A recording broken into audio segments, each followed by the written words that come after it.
Hey guys, how's it going out there? It's still September 2025. And I've had such a strong nudge to share a dream I've had this week and some ponderings, and really just three pinpoints of things that just keep coming up over and over again. So I'm just following the nudge here. One of those very first words is the word expansion. And I heard someone on social media this week, a friend of mine, talk about being available to be a vessel of expansion. And that really struck me in conjunction with, I've just been hearing that message for me personally about contracting and expanding, and this real clear message of going within. That I have heard a really deep and profound call to let go of external messages or external voices that want to label me or tell me who I am, or really that the external places that I go to find validation or to find my value, or like, who do you say that I am? And a real deep call to go within, and spending quite a bit of time in prayer and meditation. And it's been wild. So expansion, that has come up over and over again. Elevation. The word elevation keeps coming up over and over again. I have not, in my life, heard so many of my friends or people or acquaintances that I know over this year that have said, you know what, I am just feeling a call to the mountains. We're looking for a place in the mountains. I've bought some property over here, or we're going to Blue Ridge. It has been really, really striking to me. It's making me curious, because it's like, well, you're like seeking higher like, what's happening? You're seeking some higher elevation. That has come up over and over again. But for me, in my spiritual journey, that started several years ago, where I really, without sounding like a lunatic, really felt like Yeshua was in my face saying, rise with me, rise with me, rise with me. Let me take you out of the underbelly. And the third thing is a calling, if you will, or an awakening. That's the word I'll use, because that is exactly what came to me in the dream. So several nights ago, I had this incredibly vivid dream. My dreams, either I don't remember them, or they're so vivid, when I'm coming out, I can't tell if it's really happened in the 3D or not. This was incredibly vivid, and so the imagery is, all of a sudden, like, a mass of people find themselves on like a major riverbank, side of a river, or ocean side, and they're all like gathered, but they all seem to be like, oh, like, yes, of course, and how did we get here? And through the clouds, through the sky, it appeared to be, to me, my interpretation in the dream was, the voice of God was like hooked to a, almost like a megaphone, but it had a landline, very clearly like a landline. This was, connected. It wasn't a cell phone.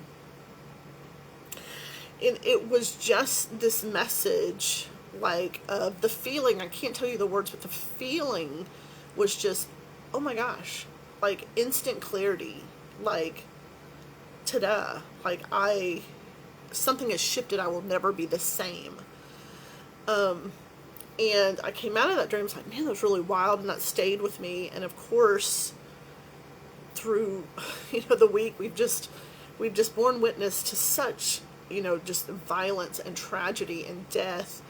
And I talked with several people that just wanted to share, that they felt incredibly heavy, and they just felt like they were in this energy of death, or they felt profoundly affected by, all the events. In particular, like, something just felt different. And I believe we are globally in a universal year of 9, which is the energy of death and things coming to a completion. We're in eclipse season, where things are being eclipsed out of our lives. We're letting go of things. And that can feel super heavy or even scary or traumatic. And a couple of days, maybe just a day or so after that dream, I was in meditation, and I don't know if you're familiar with the tarot or if that totally freaks you out. I understand, but the card fell out of the Judgment, and I know you can see that. And so when it fell out, I was like, oh, duh, that